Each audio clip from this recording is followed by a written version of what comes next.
I never thought my life would change because of a blind date my friends set up as a joke. My name is Lucas Reed, and I'm a single dad, a carpenter. For years, I held one belief deep in my heart: people like me don't get second chances. You mess up once and that's it. You work, raise your kid, keep your head down, and try not to feel too much. So that's what I did. I built my life from sawdust and silence, thinking I was fine with it. Then came that cold November night, a lakeside cafe. I'd like to say I went because I was curious or because I wanted to be open to new things, but that would be a lie. I went because Derek and Simone, my friends, ambushed me at dinner. My son, Ethan, was upstairs playing video games with their kids. I thought we were just having spaghetti and talking about life like usual. But no, Simone decided I needed a push. A blind date with her friend Mara. I should have said no, but there was something in Ethan's eyes when he looked at me from the stairs that stopped me. He didn't say anything, but his gaze asked the question. Is this it, Dad? Is this all you're going to do now? Just stop. So I said yes. And that's how I found myself sitting in a lakeside cafe, nursing bad coffee, waiting for someone who was 23 minutes late. I checked my phone again. Another buzz from Derek. Is she there yet, or did she ghost you? I didn't answer. I had no idea what to expect. I wasn't even sure why I was still here, except that I didn't want to feel like the joke they thought I was. Finally, the door opened. The cold air rushed in, and for a second I smelled flowers, light and clean. And then I saw her. She stood in the doorway, scanning the room like she already regretted coming. Tall, maybe a little under my height, with dark hair pulled into a ponytail. Jeans, boots, a canvas jacket that looked lived in, like it had seen real life, not just photos. No heavy makeup. No big show. Our eyes met for a second. It wasn't fireworks, not at first. It was more like a silent recognition. So they trapped you too, huh? She walked toward my table, and I stood up so quickly that my chair scraped the floor. Lucas, she said, her voice warm, low, and a little rough, like she drank too much coffee. You must be Mara, I said, trying not to sound awkward. Yeah, I'm late, she said with a quick smile. I almost didn't come, but then I thought it would be rude to just not show up. I laughed, almost relieved. I thought this was an elaborate prank. She tilted her head, studying me. The prank? I don't know yet, she said, her laugh real, not forced. It was the kind of laugh I hadn't heard in years, and it made me relax a little. We sat down, and the waitress came over again. Mara ordered black coffee. No sugar, no cream. I respected that. When we were finally alone, she leaned back, her gaze steady. Okay, she said. Here's what I think. Our friends decided being single is a disease, and now they're trying to cure us without permission. She took a sip of her coffee, wrinkling her nose at the taste. We can sit here for 30 minutes, talk about the weather and favorite movies, and then tell them it didn't work. Or, I raised an eyebrow, or we can just be honest and admit this is weird. She smiled. Exactly. No pretensions, no forced small talk, just real talk. Something inside me loosened. I didn't realize how tense I was until that moment. What kind of real talk? I asked. The kind where we admit we weren't looking for this, where we don't pretend we're on some perfect first date, she said, wrapping both hands around her coffee cup. I haven't been on a date in 3 years. I have no idea what I'm doing here. I laughed. 4 years for me, and I'm pretty sure I didn't know what I was doing even back then. She nodded. Divorce. Yeah, I said. You. That's 2 years since it was final, longer since it was actually over. We both took a moment to sip our awful coffee. This is awful, she said, grimacing. It's like they make it in a bucket in the back and just reheat it every hour, I replied. We both laughed. It felt easy. The kind of easy I didn't think was possible anymore. I had been so used to silence, so used to being alone. So what do you do when you're not stuck on blind dates? She asked, leaning forward. I'm a carpenter, I said. Custom furniture, some repair. I have a workshop behind my house. Her eyes flickered down to my hands, rough with calluses, a few small scars. You build things that last, she said. I try to, I replied. Most furniture now is built to be thrown away in a year. I like making pieces that could outlive the people who buy them. She looked at me like I had said something profound. "That's romantic," she said softly. I felt my face warm. "Furniture, not exactly." She smiled, leaning back. "Not furniture. The idea of building something to last in a world where everything is temporary." I didn't know how to respond to that. She had a way of seeing things, of making the simple things feel important. But before I could think too much about it, the waitress came by again to ask if we wanted anything to eat. Mara looked at me, and I looked at her. "How close is the next place that doesn't smell like fish and regret?" I smiled.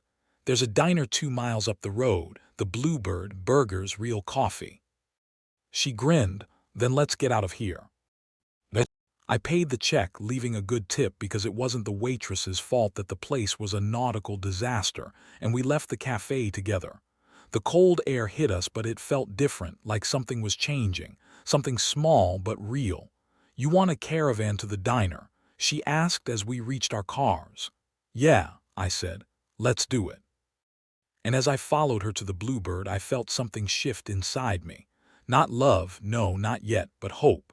It was a tiny spark, but it was enough to make me want to see where this was going. We drove to the diner in silence, but it wasn't uncomfortable. It was like the quiet was holding something between us, something unspoken, but there. When we pulled into the parking lot, I was already looking forward to the diner's simplicity. The Bluebird was nothing special, and that made it perfect. The parking lot was full of cars, but there was something peaceful about it. It wasn't fancy, just a regular place where people came to eat and talk. I liked that. We walked in together, the warmth of the diner hitting us as we crossed the threshold. The floor creaked under our feet, the red vinyl booths worn from years of use. A tall, silver coffee pot sat on the counter next to a stack of clean mugs, waiting to be filled. The smell of grilled onions and fresh coffee filled the air, making my stomach growl despite the terrible coffee we had just left behind. A waitress in her 50s, tired but friendly, slid 2 mugs of coffee in front of us without asking. "Welcome to the Bluebird," she said, her voice a little raspy but warm. She didn't seem to care that we were just passing through, and I appreciated that. We slid into a booth by the window, and I watched Mara as she scanned the menu, her eyes narrowing with concentration. "Everything okay?" I asked after a moment.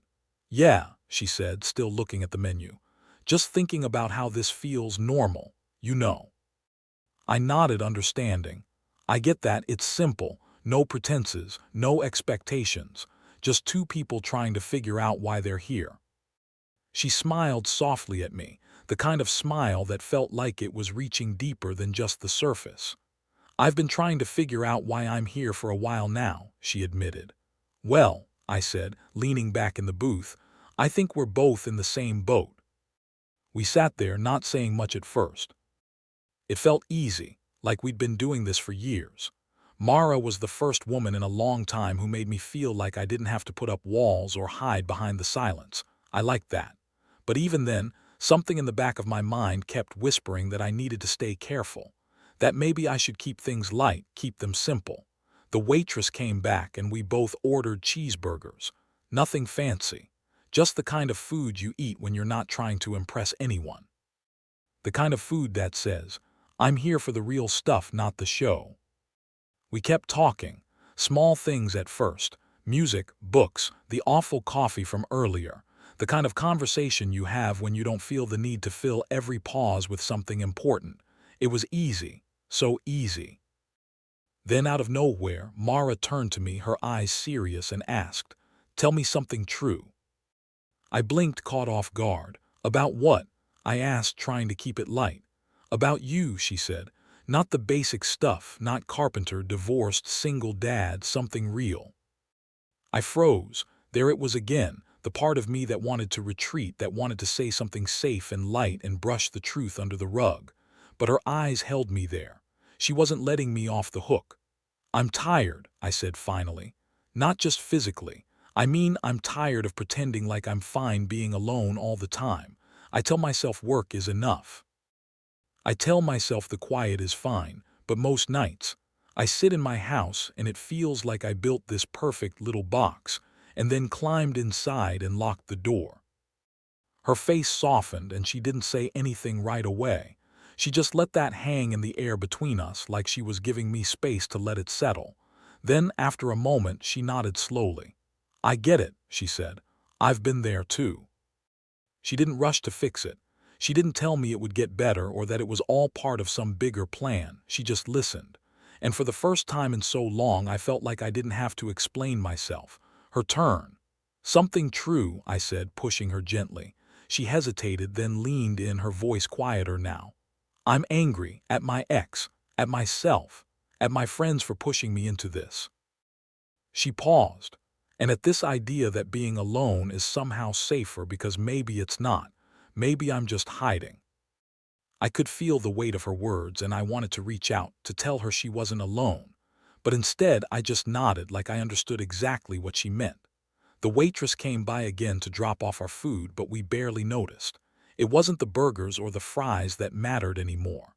It was the way she looked at me. Like she saw me for who I really was, not the carpenter, not the dad, but the guy who had been hiding behind walls for too long. And maybe she was doing the same thing. We ate in silence for a while.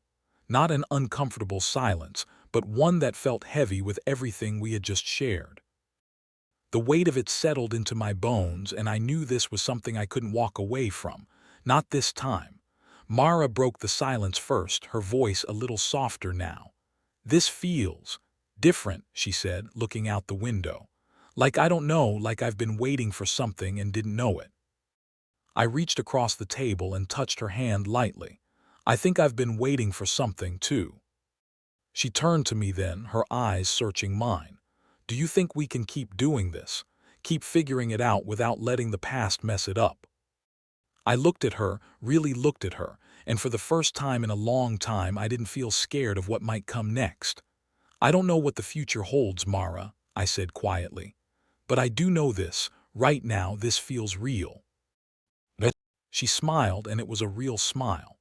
The kind that said she was willing to take this journey with me, no matter where it went. And in that moment I knew she was right. This was something real. The days that followed felt different, lighter in a way I hadn't expected. It wasn't that my life had drastically changed overnight, but something inside me had shifted. There was now a new rhythm to my mornings. I woke up earlier than usual, but not out of habit, out of anticipation. I found myself thinking about Mara more than I thought was possible in such a short time. My phone buzzed more often, not with work messages or reminders, but with texts from her. Small things, funny things, things that made me smile like a kid again. I still had my routine: coffee, breakfast, work in the shop, the school runs. But now there was this thread weaving through everything. Mara wasn't just a part of my life now. She was slowly becoming the best part of it. I didn't know exactly where this was going, but it felt like the first step in a direction I hadn't dared walk down in years. One Saturday, I decided to take her to the farmer's market. Ethan had a sleepover at Derek and Simone's house, so I had the day to myself. I didn't tell Mara where we were going. I just picked her up and we drove there in silence, comfortable and easy. We parked in the lot, the early autumn sun just beginning to cast long shadows on the ground. "I have to warn you," I said, opening the car door for her. "This isn't a fancy place. It's mostly homemade candles and produce. It's small-town stuff." She grinned. "Sounds perfect." We walked through the rows of vendors, the smell of fresh bread and vegetables mixing with the crisp fall air. The market was lively, people laughing and chatting as they shopped. I grabbed a basket and we wandered through the stands, picking out honey, some homemade jam, and a few fresh apples. Mara was at ease here, just like she had been at the diner. There was no pretension, no need for perfection. We talked about everything and nothing. Books we'd read, movies we liked, the best coffee in town. It was the kind of conversation that felt like a dance, natural, easy, no awkward steps. As we passed a booth selling vintage books, Mara stopped and picked up a small, worn poetry collection. She ran her fingers over the cover, her eyes lighting up. "This is an old edition of The Summer Day by Mary Oliver," she said, showing me the book. "You like poetry?" I asked, genuinely curious. She shrugged, a soft smile tugging at her lips. "I love it. There's something about the way words can make you feel alive, make you see the world differently. I wanted to tell her that I'd never been much of a poetry guy, but something about the way she spoke made me want to understand it, to see the world through her eyes. We kept walking, but I noticed her face change. Her shoulders tensed up and her steps slowed. I followed her gaze and saw a man walking toward us, dressed in an expensive coat and a smile that didn't quite reach his eyes. He had a confidence about him that rubbed me the wrong way. Mara's expression froze. I didn't need to ask what was wrong. She had already recognized him. He stopped a few feet away, looking at us like we were an inconvenience. "Mara," he said, his voice smooth and cold. "It's been a while." Her whole body went stiff and I could feel her hand tremble on my arm. I didn't say anything, just watched as she faced him. "Richard," she said, her voice flat, "what are you doing here?" The air between us felt thick. This wasn't some random encounter. This was something much heavier. Richard turned to me, sizing me up in one quick glance. "Aren't you going to introduce me?" he asked, his tone dripping with entitlement. "Your ex-husband," I said, trying to keep my voice even. "Ex," Mara corrected, her voice tight. "You are my ex-husband." I held out my hand, trying to keep things calm. "Lucas," I said, "her boyfriend." His handshake was firm, almost aggressive. Power move. I could feel it. He was trying to assert control, trying to remind Mara who had the upper hand, but I wasn't playing his game. I wasn't going to let him intimidate me or her. "I've been meaning to talk to you," Richard said, turning back to Mara, ignoring me completely. "About the settlement. My lawyer thinks the house was undervalued. I may have been too generous." Mara's hand tightened on my arm and I could feel her tension. I could tell she wanted to walk away, to escape, but she didn't. "We're not reopening it," she said firmly, her voice low but full of resolve. His smile faltered, but he didn't back down. "You're being difficult, Mara. We can discuss this calmly. Dinner next Friday, Morrison's at 7:00. "No," she said again, her voice quiet but solid. "We're done." Something ugly flickered in his eyes, something I couldn't quite place. He looked at me one last time, sizing me up with the same cold, calculating look he'd given her. "Good luck with her," he said, almost as if he were mocking me. "She's more trouble than she's worth." And with that he turned and walked away, his expensive coat swishing behind him, leaving the rest of the market to continue around us like nothing had happened. Mara didn't speak at first. She was shaking, but I could tell she wasn't just upset at him. She was angry at herself. I could feel it, like it was pressing down on her. I didn't know what to say, so I just stood there holding her hand. "I'm sorry you had to see that," she said, her voice tight. "I shouldn't have let him get to me. I hate that he still has this power over me." "You didn't fall apart," I said quietly, squeezing her hand. "You stood up to him, you walked away." She looked up at me, her eyes glistening. "It feels like weakness," she said. "It's not at all." We didn't say anything else. We just walked away from the market, back to my truck. I could feel her leaning into me, like she didn't want to face the world alone. We went to my house after that, and she didn't ask to be left alone. She didn't want to be alone. She needed to be in a space where she felt safe, where she could breathe again. So we went to my place. She found Bear and hugged him like he was the only thing in the world that made sense. I went into the kitchen and made coffee because I wasn't sure what else to do. After a while, she came to me. "Can I see your workshop?" she asked softly, her voice a little more at ease. "I need to see something that makes sense." We walked out to my shop, and it was the same as always, tools in their spots, the smell of wood and oil. It was my place of calm, my place of certainty. Her eyes wandered around the room, settling on a dresser I was finishing. She ran her fingers over the edges, tracing the lines of the joints. "This is beautiful," she said softly. "Thanks," I said. "It's almost done." But when she noticed the rocking chair, the one I'd been working on for a year, she stopped. Her eyes widened. This is art." I laughed softly. "It's just a chair." She sat down in it, rocking gently. "No, Lucas, this is what you do when no one's watching. This is you." She stood up and walked straight to me, her hands on my chest. "I'm falling for you," she said, her voice shaking but her eyes steady. My heart slammed against my ribs. "I'm falling for you too," I said, my voice just as shaky. And that was when I knew. This wasn't just a joke date. This was the start of something real. The weeks after that second date felt like a blur, a whirlwind of small moments that stitched us together in a way I didn't think was possible. We had our routine, but now it was full of new things, things I hadn't expected. Simple things. Texting her in the morning, checking in after work, sending pictures of Bear in ridiculous sleeping positions. It wasn't grand or dramatic, it was just life.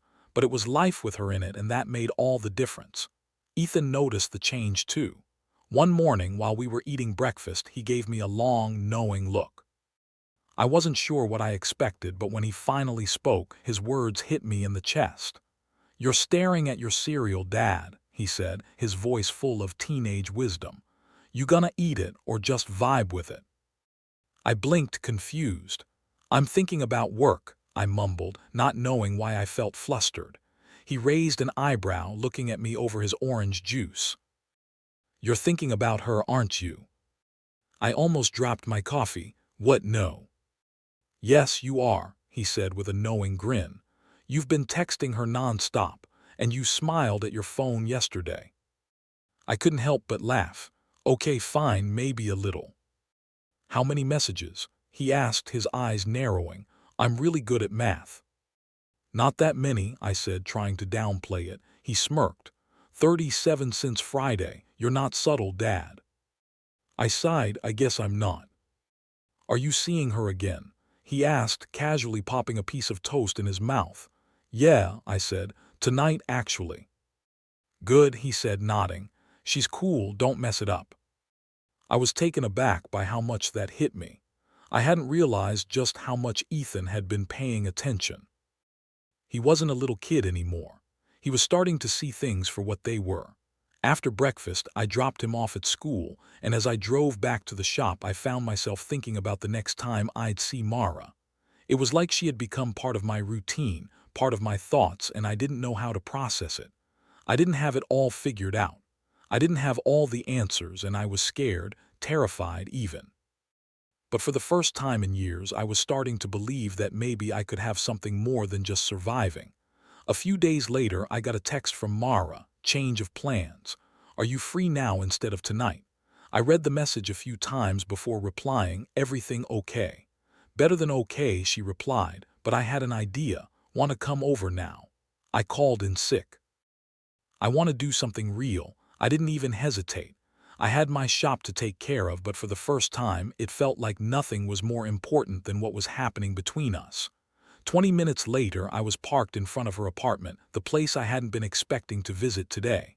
Her apartment was small, cozy, with mismatched furniture and plants everywhere. It felt lived in, real. She had a cat named Dosky who stared at me like I was an intruder, but I took it in stride. We went into the kitchen where she had laid out ingredients for a meal. "I'm a terrible cook," she said, tying on an apron. "But I thought I'd give this a shot, or we can order pizza and pretend."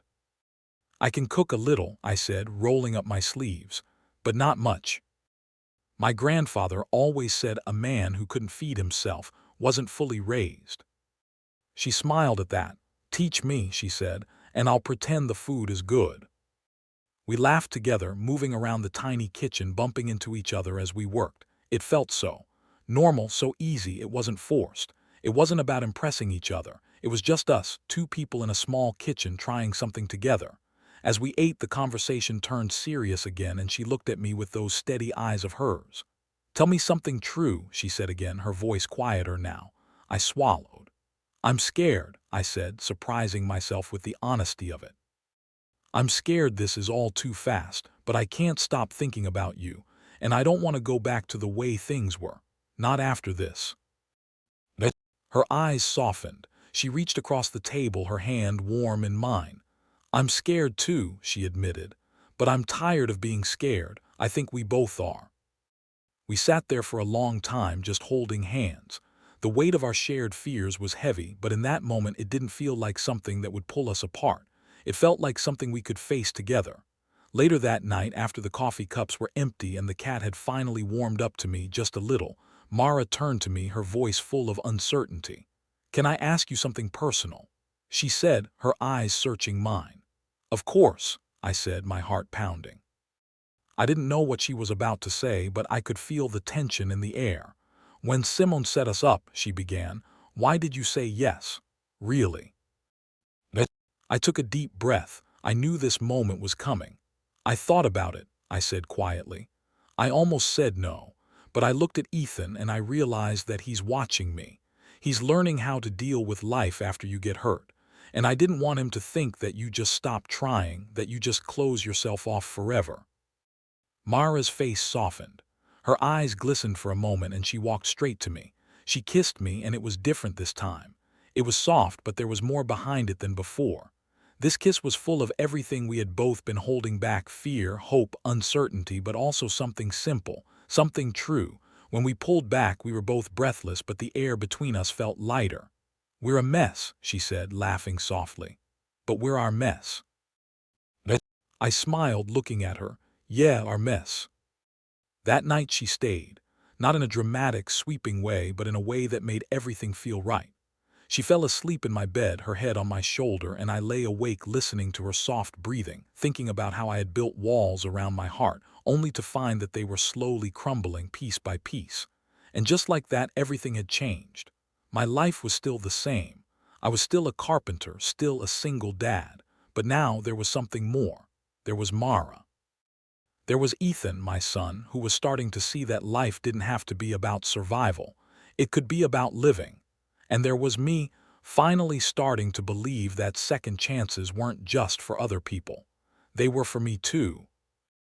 The weeks that followed were a whirlwind of small, beautiful moments. Mara and I claimed Wednesdays as our own little rebellion, a day just for us. We talked, we laughed, we shared our lives. Slowly, my heart began to open again, and for the first time in years, I believed that maybe love wasn't finished with me. And one night, I realized something that shocked me. This wasn't a joke anymore. This was real. And it had all started because of one blind date set up by my well-meaning friends in a café that smelled like regret. I couldn't help but laugh at how everything had come full circle. Sometimes, the best things in life come from the most unexpected places.